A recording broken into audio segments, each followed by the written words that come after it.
Morning everyone. আজকে আবার চলে এসেছি নতুন একটা ব্লগ নিয়ে। এই যে দেখতেই পাচ্ছ আমি রেডি হয়ে এখন বেরিয়ে পড়েছি। আছি এই যে হাওড়া ময়দান মেট্রো স্টেশনে। এই যে আমি এখন যাচ্ছি মানি স্কোয়ার আমার বাজাজের অফিসে অ্যাকচুয়ালি।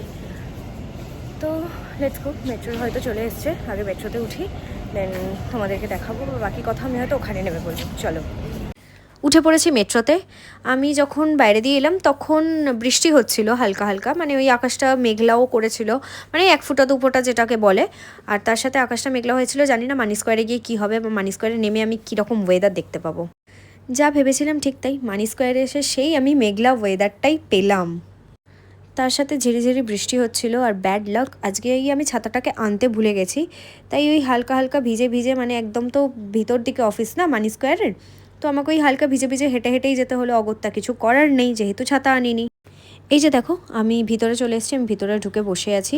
খুব বড় একটা জায়গা, মানে অফিসটা খুব বড় জায়গা নিয়ে বাজাজের অফিসটা দারুণ লাগে আমার যেতে। আমি যখনই যাই আমার বেশ ভালোই লাগে অফিসটাতে যেতে। ওয়েট তোমাদের দেখাই। এই যে দেখো অফিসটা কি দারুণভাবে ডেকোরেশন করা না, মানে বেশ সুন্দর। অনেক লাইট ফাইট আছে, অনেক অনেক লোকজন আছে এখানে। প্রচুর বড় অফিস তো, তাই প্রচুর এমপ্লয়, প্রচুর স্টাফ। তার মাঝখানে আমি একটা ব্লান্ডার করে ফেলেছি, সেটা হলো আমি আমার ব্যাগের চেনটাকে খুব সুন্দরভাবে ছিঁড়ে ফেলেছি। মানে জলের বোতল বার করতে গিয়ে আমি পুরো চেনটাকেই হাতের মধ্যে নিয়ে চলে আসি। তারপর যাই হোক করে আমার কাছে একটা সেফটি পিন ছিল, সেই সেফটি পিনটা দিয়ে ম্যানেজ করি। কাজ কমপ্লিট হয়ে গেছে, এখন যাচ্ছি মেট্রো স্টেশনে। এই যে এরপর যাবো বাড়ি। তার মাঝখানে এই যে তোমাদেরকে দেখালাম আমার ব্যাগটা ছিঁড়ে গেছে, ব্যাগটাকে সারাই করতে হবে, ময়দানে নেবে। আমি না করলে আমার মা হয়তো করে দেবে। এনিওয়ে ভাল লাগছে না, প্রচণ্ড গরম। নেমে পড়েছি হাওড়া ময়দানে। আর যেতে যেতে ভাবছি ছেলের জন্য একটা মিল্কি বার কিনে নিয়ে যাব। তো দেখি দোকান কোথায় পাই, কারণ দুপুরবেলা বেশিরভাগ দোকানই বন্ধ, মানে জামা কাপড়ের দোকান খোলা, বাট বাকি দোকানগুলো বন্ধ। আর ওই দেখো পিছনে দেখতে পাচ্ছ একটা বিজেপির মিছিল বেরিয়েছে আজকে, মানে একটা জমায়েত হয়েছে, আমি জানি না কেন। এই যে দেখো ছেলের জন্য মিল্কি বার নিয়ে নিয়েছি। বাড়িতে দেখলেই ওটা আগে খাবার জন্য লাফালাফি করবে প্রচণ্ড পরিমাণে, আগে আমাকে দাও আমাকে দাও করে। চলে এসেছি বাড়ি, এখন যাচ্ছি বাড়ির দিকে। প্রচণ্ড খিদে পেয়ে গেছে, বাড়ির দিকে খাওয়া দাওয়া করতে হবে, দেন ফ্রেশ হবো হয়ে আবারও আমি তোমাদের সাথে কথা বলছি। ওকে, তো চলো দেখাই আজকে বাড়ি থেকে আমি কী কী লাঞ্চ করি। আগে সর্বপ্রথম তোমাদের সাথে আমি লাঞ্চটা শেয়ার করি। চলো, এই যে বাড়িতে চলে এসেছি। বাড়িতে এসে লাঞ্চটা তোমাদের সাথে আমি শেয়ার করতে পারলাম না, এসেই খেতে বসে গেছি। হয় না খেতে টেতে, মানে খাওয়ার মন থাকলে আর কিছু হয় না। যাই হোক, আমার ছেলের জন্য আমি আসার সময় দেখালাম যে তোমাদেরকে একটা মিল্কি বার এনেছি, সেটা সঙ্গে সঙ্গে খেয়ে নিল। আর এই যে স্পেন্সার থেকে আমি আমার জন্য চিপস এনেছি, দেখো এটা ওর খাওয়ার মতো সিজলিং হট। হ্যাঁ সিজলিং হট, এটা কি ওর খাবার মতো? ও এখন বসে বসে এটাকে খাচ্ছে। যাই হোক, ছেলেই হয়, কিছু তো বলতে পারি না, তাই তো কিছু তো বলতে পারি না। ও খাচ্ছে, আবার ফেলছে বিছানায়, ফেলো না। যাই হোক, কিছু তো আর বলতে পারি না, তাই তো পুটু বুড়ো, তাই তো। তাহলে মামামকে একটা হাপু দাও ভালো করে। মুখে মিল্কি বার আর চিপসের একটা মেশানো গন্ধ ছাড়ছে, মানে ধাপ ধাপ করে আসছে গন্ধটা। আমাকে একটা দাও, দাও। এই যে একটাই দিয়েছে, ঝাল দাও করবে, খুব একটা ঝাল না। হ্যাঁ দেখেছি একটা নৌকা দেয়া আছে। লঙ্কা দেওয়ার জন্য জানে, তারপরেও খাচ্ছে। ভাত রুটি খাওয়ার বেলাও ঝাল লাগে, বাট বিশ্বাস করো তোমরা, এইসব খাওয়ার বেলা ওরা 1 ফোঁটা ঝাল লাগে না। দেখো বসে বসে খাচ্ছে, খুব একটা ঝাল নেই, বাট তাও ঝাল লাগছে। মিহার এটা ঝাল লাগছে? ঝাল লাগছে না, তাই তো। ভাত রুটি খেতে গেলে ঝাল লাগে বল। দেখেছো কতটা বদমাস তাহলেও। তো চলো আমি একটু ল্যাপটপটা বের করি, আমার কিছু কাজ করার আছে। ওয়েট। বিকালবেলা খিদে পেয়ে গেছিলো, তাই আগের দিন স্পেন্সার থেকে হাফ খাওয়া হয়ে গেছে। এই কাজু বরফিগুলো আনা হয়েছিল, তোমাদেরকে দেখিয়েছিলাম। নিচে গেলাম, নিচে গিয়ে ছেলেকে দিয়ে এলাম, দিয়ে এসে ওই কাজু বরফিটাই আনলাম। এত খিদে পেয়েছে আমার, এখন বসে বসে ডায়েটের আইসি কি তাইসি করে আমি এই কাজু বরফিগুলো এখন খাবো। যাই হোক, বেশ ভালোই খেতে। আগের বার লাড্ডু এনেছিলাম আমরা ভিকারামের। ভিকারামের তো প্রত্যেকটা প্রোডাক্টই খুব ভালো, এটাও ভিকারাম থেকে আনা। এটাও ভিকারাম থেকে আনা। কাজু বরফি বাই 1 গেট 1 পেয়েছি, 4টে তুলে নিয়ে চলে এসেছি, এত ভালো লেগেছে। যাই হোক, আগে খাই, তারপর কথা বলছি। কি করব বসে বসে ভেবে পাচ্ছিলাম না, তাই লাস্ট অব্দি একটা খুব ভালো কাজ করেছি। এই যে হাতে আমি আবার ডাবল করে মেহেন্দি লাগিয়ে নিয়েছি। আমার এত ভালো লেগেছে, মানে আমার না খুব এই স্টাইলে মেহেন্দি পরতে আমার খুব ভালো লাগে। যাই হোক, বহু বছর পর পরলাম এই স্টাইলে মেহেন্দি।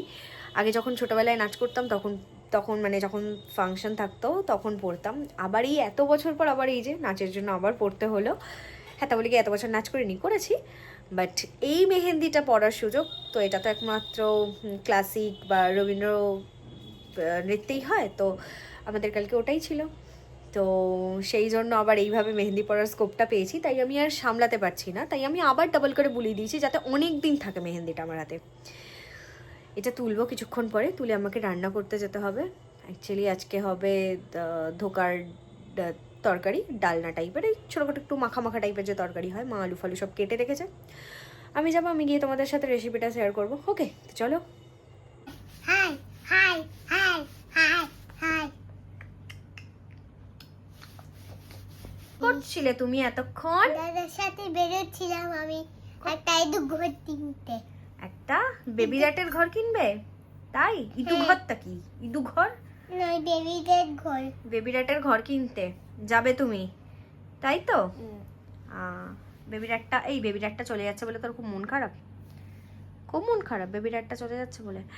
আমাদের বাড়িতে একটা, ওরম করে না, আমাদের বাড়িতে একটা ছোট্ট ইঁদুর ছানা ঢুকেছে, এবার সেটাকেও বেবি র্যাট বলে। এবার ওটার এখন বন্ধু হয়ে গেছে। এই যে চলে এসেছি আমি এখন রান্নাঘরে, জানলাটা খুলি। চলে এসেছি আমি এখন রান্নাঘরে, আমি রান্না বসাবো, মানে এই যে বললাম তোমাদেরকে ঢোকার ডালনা করবো, কিছু করছি। এই যে বাপি আজকে কিনে এনেছে, কারণ আজকে আর এমনিও বাড়িতে আমি খুব একটা বানাই না, বাট তাও মাঝে মধ্যে বানাতে ইচ্ছা করে, বাট আজকে বাপি কিনে এনেছে। তো মা ওখানে আলু কেটে রেখে দিয়েছে, আজকে একটু আলু দিয়ে করব। তো চলো বানানো যাক, শুরু করা যাক। বলো তো হাতে মেহেন্দির কালারটা কেমন হয়েছে? ভালো হয়েছে না? বেশ সুন্দর হয়েছে না মেহেন্দির কালারটা? আরও ডার্ক হয়ে গেছে, ভালো লাগে বেশ এগুলো করতে আমার।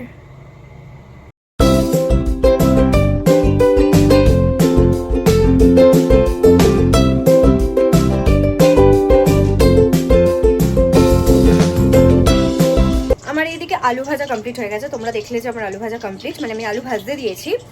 তো এরপর আমি একে একে দিয়ে দেবো আদা বাটা, কাঁচা লঙ্কা বাটা, ফোড়নে একটু হালকা করে হিং দেবো, কারণ নিরামিষে হিং দিলে দারুণ খেতে লাগে।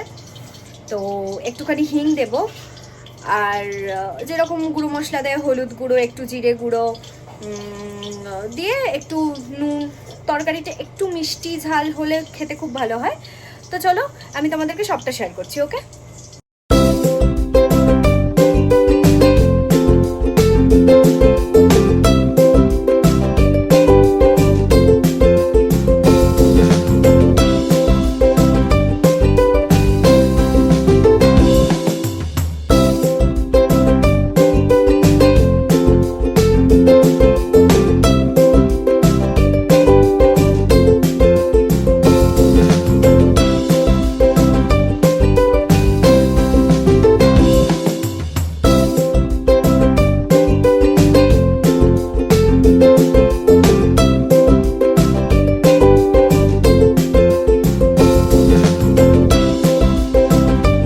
ডিনার কমপ্লিট, আমরা এখন ডিনার ফিনার করে আমরা চলে এসেছি।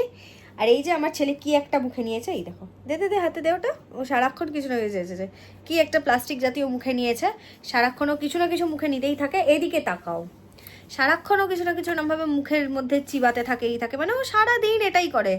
ও প্রচণ্ড তার জন্য বকা খায়, ওকে আমি বোঝাই যে এগুলো করে না বাবা, এগুলোর জন্য পেট ব্যথা করবে। পেটুটা ব্যথা হবে তো তোমার? ওর নাকি পেটু ব্যথা হয় না, যখন পেটু ব্যথা তখন বলে মাম্মা আমার খুব পেটু ব্যথা করছে, আমাকে কিছু একটা করো, আমার পেটুর মধ্যে একটু হাঁপু দাও, আমার পেটু ব্যথা কমে যাবে, বলে তো। যাই হোক, ওর আজকে নাকি তরকারিটা তো ঝাল লেগে গেছে, আমি যে তরকারিটা বানিয়েছি সেটা নাকি ওর প্রচণ্ড ঝাল লেগে গেছে, তাই উনি আর খেতে পারলেন না। লাস্ট অব্দি কি খেলে তুমি? ঝাল। ছাতু খেয়েছে। ঝাল খেয়েছিস তুই? কি খেয়েছিস বল, কি খেয়েছো? না মুখ টরম করবে না, ঠিক করে বলো। একদম বাজে হয়ে গেছে, ওর সাথে আমি আর কথা বলবো না। কি খেয়েছিস সেখানে বলে যাও। ঠিক আছে কথা বলবো, আসো। বালাটাই খুলে ফেলে দিল। বালাটা খুঁজে পেয়েছে, খাটের তলায় ফেলে দিয়েছিল ও নিজেই। যাই হোক, না তুমি ফেলে আচ্ছা ঠিক আছে, আমি ফেলে দিয়েছিলাম বাবা। উফ, ঠিক আছে, ওর প্রশ্নের শেষ নেই, ওর দোষ দেওয়ার আমাকে শেষ নেই। যাই হোক, আমাকে বল আচ্ছা ঠিক আছে, ঠিক আছে।